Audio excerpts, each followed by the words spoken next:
Hey, yo, it's the Morning Hustle with L'Oreal and Kyle Santillian. Shout out to our guy, Alton Walker. And listen, man, we are connected here at the Morning Hustle, yes, right? We are. We've been seeing a lot of things that's going on. Everybody has been talking about the accidents, the plane crashes that have been happening, and all the people that are pointing fingers as to why this is happening. So we thought we would reach out to our friends, because we have friends who are actual airline pilots. That's right, and they work at... No, I'm joking. Don't do that to them. First pilot up, my guy Mel Williams. What up, Mel? How you feeling, brother? How's it going? Hi. One more again, like last time? Wait, no, because he said his guy, so let him ring his bell. Oh, you got a bell? No. Our guy. And our guy, Troy Jones, is in the building. Yeah. I appreciate you brothers being here, man. Of course. I want to point this out, because a lot of people are listening on the radio and not looking right now. You guys are very accomplished and qualified black men. They black is what we want to say. I want to make sure we acknowledge that. Say it loud. They black and they brown. That's right. That's right. Happy Black History Month, by the way. That being said, I know nobody really knows what happened, but I was disturbed. I'm sure a lot of us were disturbed that after this accident, especially in D.C., the first thing they come out and start doing is throwing around the DEI word. And we know nowadays that seems like code word for black. How did you fellas feel about that as black pilots? I'll let Troy start off. Well, for me, the whole DI, like you were saying, it's kind of like a dog whistle thing where they really want to say something else. Yeah. But as far as it comes to aviation and the FAA, diversity hiring does not lower the bar for safety. Every pilot, every controller, every mechanic, ramper, we all go through rigorous training, and it doesn't matter your color, your gender, your sexuality. You have to cross these gates put forth by the FAA. And if you don't cross the gates, you don't pass through. So diversity hiring doesn't mean that they're lowering the standard for safety. The standard for safety is always going to be high. Mm-hmm. And we all have to cross those gates to get it. So saying it's a DEI problem, it is the most ridiculous thing I've ever heard. Well, so I'm a little confused. Was the pilots black? See, that's what we don't even really know that, though, right? Because they haven't really come out. They released the pilots and they were white, I could have sworn. Yeah, the pilots, to my knowledge, I think the pilots were... From the airline were white. I don't know about the Black Hawk. I feel like they didn't release that person yet. But like to say DEI and people to assume it's black when we see white pilots, I'm a little lost at how you put those together. That's because it didn't make any sense. Yeah. And I'm like... It just didn't. Right. Yeah. Exactly. I think with me, my question that I had was like a lot of people were blaming air traffic control and saying that was what the main... So what is the air traffic control's job opposed to a pilot? Like what do they do for the pilot? Well, I guess I'll take this one. So air traffic, they're like in control of the airspace up there. So especially these heavy jetliners that are going places and stuff like that, they're not just like, okay, we'll take off and go to your destination. Right. There's rules and regulations and so on and so forth, and they're there to basically hold the hand basically of that flight all the way through from takeoff to landing. You take off with tower, then there's approach control, then there's center, then there's approach control, and back to tower. So their job is to watch the flight the entire time. Yeah, to make sure you don't run into someone or you're not doing anything, busting airspace and so on and so forth. So they're there for us, right, as pilots, to help us get from one place to another. But has there ever been a point where you've reached out to air traffic control and they've taken a long time to respond? Or because I'm trying to figure out how something like this could possibly happen. Obviously, we're not going to crack the case here, but like just to see like what would be the things that happen that go wrong while sometimes you're in the air. I've been flying jets now for 10 years. I never had a situation where we couldn't reach air traffic. Air traffic was with us almost the entire time we're in the jet. So people were saying that they were understaffed, and they're understaffed nationwide, but per the FAA, what they were doing was legal. One controller can't control that space. They have us on radar. They have us on what they call a scope, where they can see each jet and each aircraft moving around in that airspace or on the ground. So they were, legally, in a right position, and they were controlling the air. So this situation is very rare and uncommon. That's why it's such a big deal, because we're like, how did this happen? And it doesn't happen very often. That's why it's such a huge story right now. Because is there a disconnect because one was a commercial airline versus the other one being a military vehicle, you know what I mean? And air traffic control, you were speaking from a commercial airline perspective, but what about who's communicating with the helicopter from the military perspective? Well, so here's the tough part. When a lot of these things happen, you don't really know, right? That's the hard part, because I can have my opinion about it. I can do my research and stuff like that. You can have your opinion about it, right? I may be more knowledgeable in the field versus someone like yourself, but at the end of the day, it's all speculation. Now, what I can say is apparently, again, right, that helicopter, or that there are helicopter routes around, along the approach end of that runway. Apparently they do it all the time, just from hearing about it on the news and seeing the routes and stuff like that.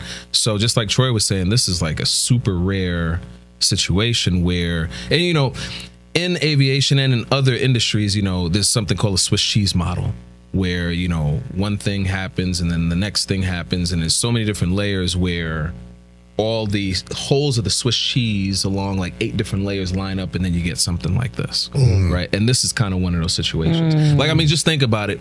If the helicopter may have been 10 seconds early, right, or you know what I mean? I mean, we're talking down to seconds. We wouldn't even be talking about this stuff right now. So that's like a Swiss cheese. Like, I mean, just the perfect storm for something like that happening. Yeah, and piggyback on what Mel is saying, until the NTSB report comes out, until the FAA report comes out, everything that we're saying, everything that all these aviation experts are talking about is all just speculation. So you get the actual, data from the jet and from the Black Hawk to figure out what happened. Yep. And something I forgot to say early on, initially, you do want to, pay our respects to those who lost life. Absolutely. So people kind of just hopped on and started placing blame.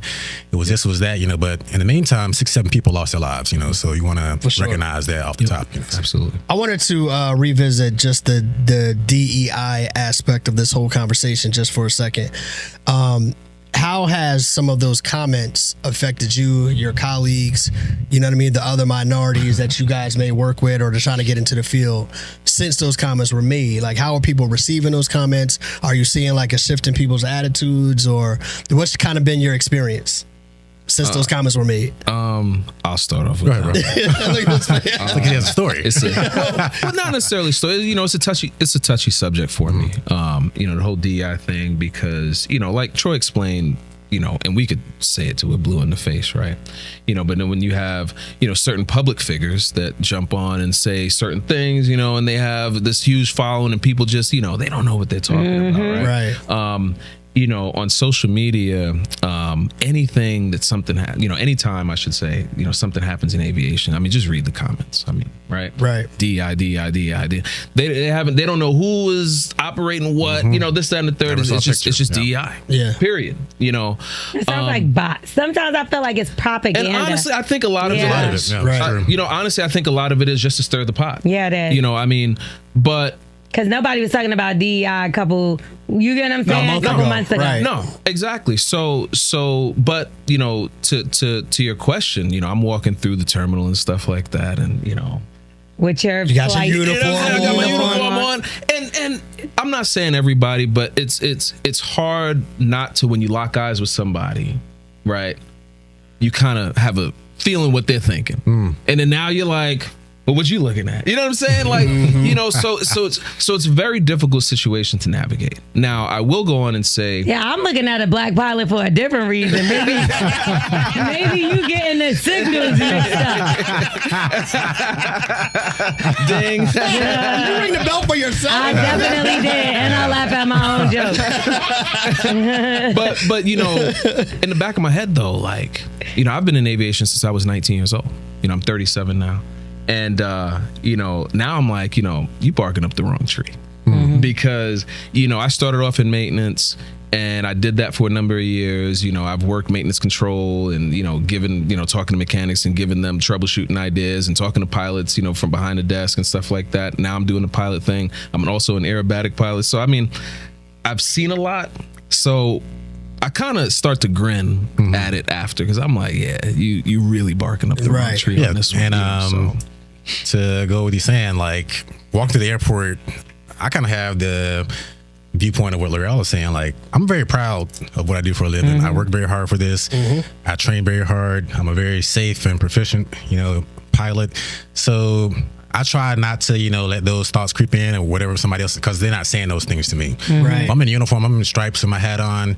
I'm qualified for this position. This is a position that a lot of, guys and girls aspire to get to, and we work very hard to hold these spots, so I don't feel any type of, way about when people look at me, because I'm here for a reason. That's because I can do this job. And I can when do it you very guys well. land now, are you more inclined to stay in the cockpit or come out and greet people? When I'm always very proud when I land. Oh, that's a really great question. I like that. That's a great question. Yeah, I even just my last trip that I finished, so we take turns between, who flies. One we call the pilot flying versus the pilot monitoring. I know this from Soul Plane. Oh, yeah. Because remember when Snoop I don't know if it's Soul Plane, got too high? I know you ain't real Soul Plane. Man, you crazy Snoop couldn't as fly. hell. Remember he was messed up, so then they, okay, Lord whatever. have mercy. Anyway. See, now you looking at black pilots funny.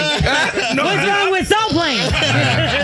Soul Plane was a fantastic movie. That was an ode to you. Oh my goodness. But yeah, you got to own it. So I make sure, to Troy's point, we're there. We earned, we earned our keep to be there.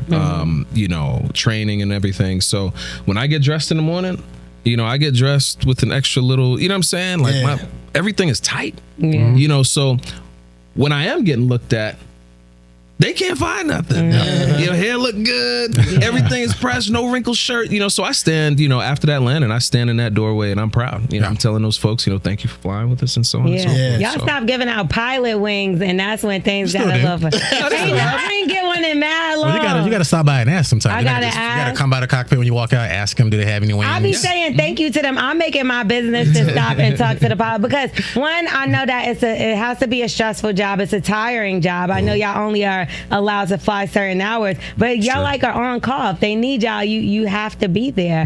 But I have not had the pleasure of seeing a black man fly my plane. I actually had a black woman pilot, which she's a unicorn. Yeah, and I stopped and talked to her because of that. I was like, I ain't never see, but I was so excited for her, like it was me. But like, it is very, so like, is there a percentage? Do you guys know the percentage of black pilots by any chance? Last time I checked, we're 3% of the industry nationwide. Jesus. 3%. So, when you're in cities like Atlanta, or if you're in New York, you might see more black pilots throughout the airport. But when you look nationwide, it's about 3%. Is this a growing number by any chance, or a shrinking? Or we're trying to grow. Like, we're both members of the Organization of Black Aerospace Professionals. It's an organization that tries to bring more, black and brown faces into the aviation sphere. So we're trying to increase those numbers, to have it more of a representation of America instead of it being such a small percentage. For young kids or anybody that might be considering what you guys do for a living, where would you direct them? Where do you go? Where do you start? How long is training? All of those kind of things. I think Mel is a good place to start. Me? I don't know if they want to start with me, man. Just saying, hey, you want to go upside down in your first class? Kind of intimidating. No schooling. I'm talking about the classroom and all that. Don't fly his airline. You going upside down? See, there you go, man. See, there you go, man. I got him going upside down. I'm going to show him I can do that. Oh, they think I can't do this like this. Loop-de-loop. Hey, it's funny, but Mel over here is probably Black History here in the States. He's probably one of the only aerobatic pilots on his own, operation here in Georgia. Black color. Well, I appreciate that. Last time I checked, there's probably about 6 of us in the whole country. In the country, that's crazy. What even? Because we talked to you about this a few months back. But for some people that didn't get a whiff of that interview, what made you get into the trick side of airplanes? It was honestly by accident. My flight instructor. You went upside down by accident? Well, it wasn't planned. I should say, it wasn't planned. So I was flying. I was flying with my flight instructor, and he asked me if I wanted to do a roll, and I'd never done one before. So he did it, and I was hooked. Yeah. And it's really that simple. If that would have never happened, I probably wouldn't have picked up aerobatics. But to come back and answer your question about how do you get started in this, if you talk to 10 pilots, you probably get 10 different stories of how they got to the flight deck. So you can come via the civilian side like I did and like Mel did, or you can come through the military side, which a lot of guys and girls come through. Yep. Yeah. I'm a graduate of Middle Georgia State University, down in Macon, Georgia, and Eastman, Georgia. And I started out as a Morehouse grad. I went to Morehouse. HBCU. Oh, I know how y'all are with y'all song and all this. I'm always going to represent the house. I know. But so I graduated Morehouse, had plans to be a lawyer, but I changed my mind after I finished and got out and decided to go down to Middle Georgia State University, which is a great school here in Georgia. I think it's still the only public flight school here in the state, which means you can get Hope and other, state sponsored, scholarships. So you can go that route, and that is a more regimented. We call it Part 141, which means it's like a college class course. Yeah. Or you can go Part 61. Did you train Part 61? I'm 61. You want to go on that? So 61 is basically you find somebody down at an airport, long story short, and say, hey, or if you know somebody who can flight instruct, hey, can you teach me how to fly? So it's not very. It sounds crazy, right? It sounds like backcountry kind of thing, right? It's not just random. But that's Part 61. So the FAA puts out like, hey, these are the requirements, and as long as you make sure this individual can do these requirements, then you can sign them off and they're okay. Versus going to like a flight school, a Part 141 system where it's structured. You walk in, you have a different way of learning the same information. Correct. That and that's all it is. I like that question, because that's another thing we try to do. Like we do school visits, community events where we're trying to go out, because a lot of kids, they never see it, so they don't think they can do what we do.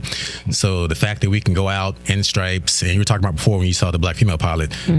The black female pilots are rock stars, by the way, because when we go to school visits and things, these kids go crazy when they see the ladies. They don't see it in stripes. When I say unicorn, that's like actually something we call our sisters who fly. That's wild. Because it's such a rare thing. But we try to get out there, let the students, the small kids, see that this is something that you can do, because we can do it, so you can do it. I think they met maybe at like 1%. It's very small. That's the crazy thing. I didn't even know that, and I stopped to I ain't never seen this before, so let me tell you, thank you. Yeah. You know what I mean? But so you said you started in maintenance. So I want to ask a question, because I'm seeing a lot of things happening now where it's like planes are catching fire and little things are happening, like, well, that's not little, but like things are falling off the plane. So the door falling off the in the middle of a door flight. fell off in the middle of a flight. So how often have you seen people realize that there's a mistake or something going on with the plane, but they still let it go anyway?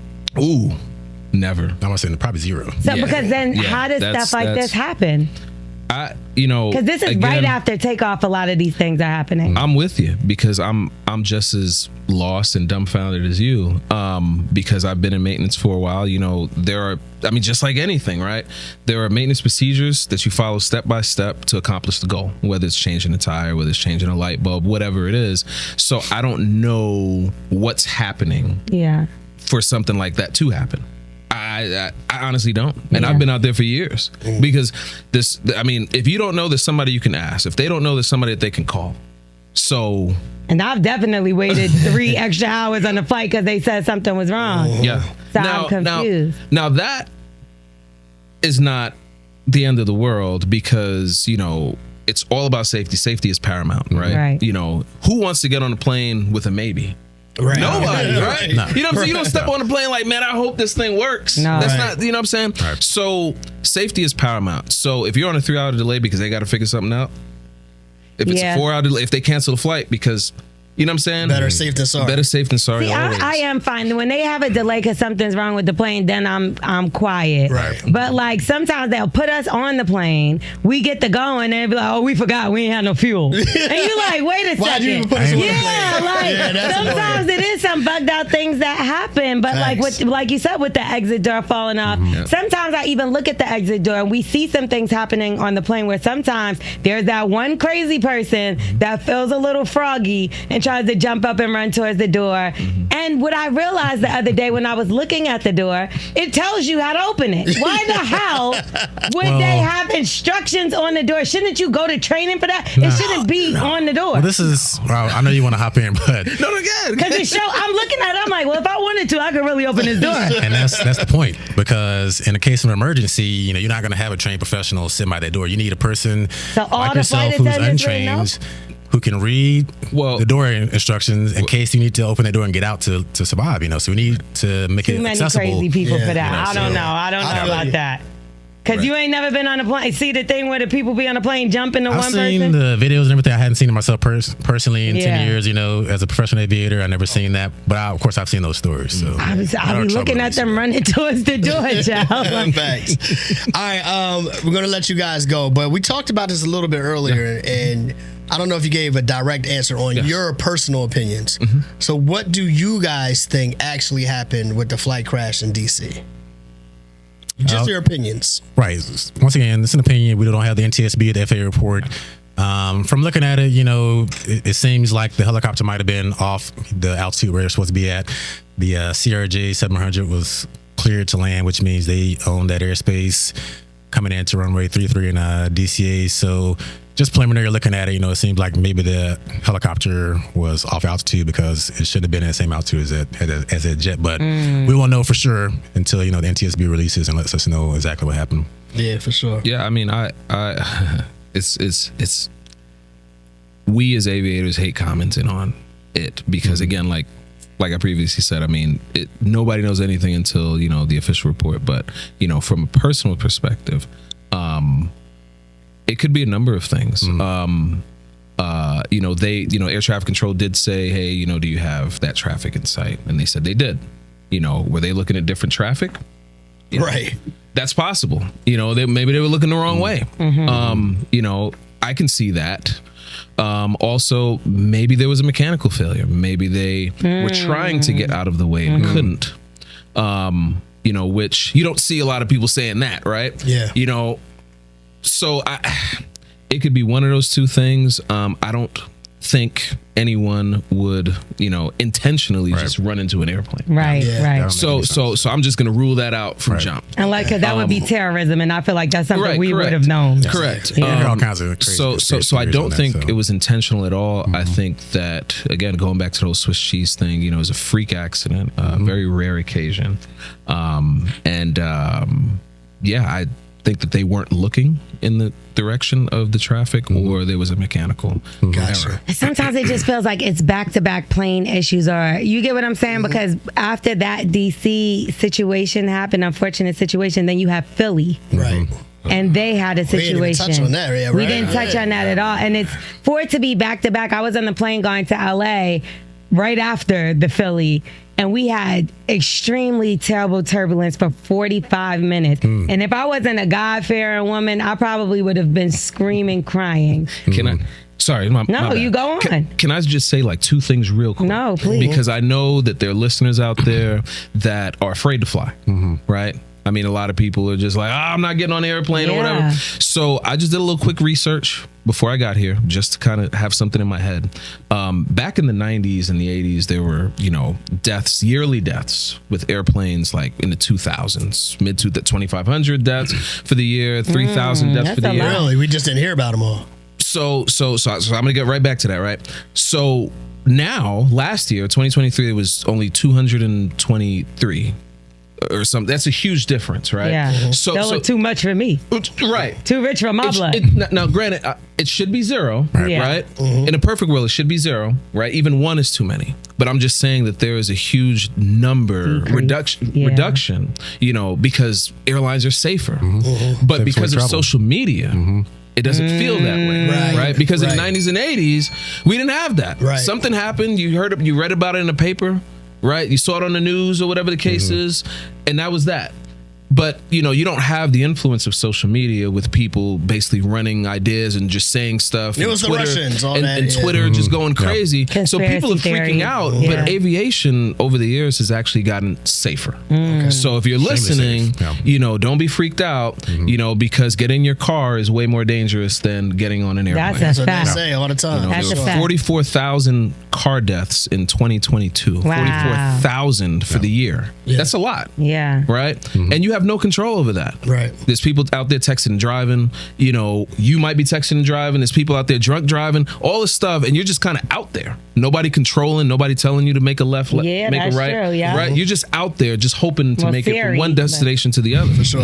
Whereas in air travel is completely different. So I just want you to The think extremely about safe that. way, to travel is through aviation. Like, because come back to what we said before, it's extremely safe because we are highly trained. The pilots, the controllers, the mechanics, the techs, everyone is highly, safe and certified through the FAA. So still a very, very safe way to travel. But social media did teach us to put our phone on airplane mode, for real. Because we wasn't putting it on and they said it interferes. Is that true? Because the white man told us I'd rather hear it from a black man that I trust. I ain't never had no interference. There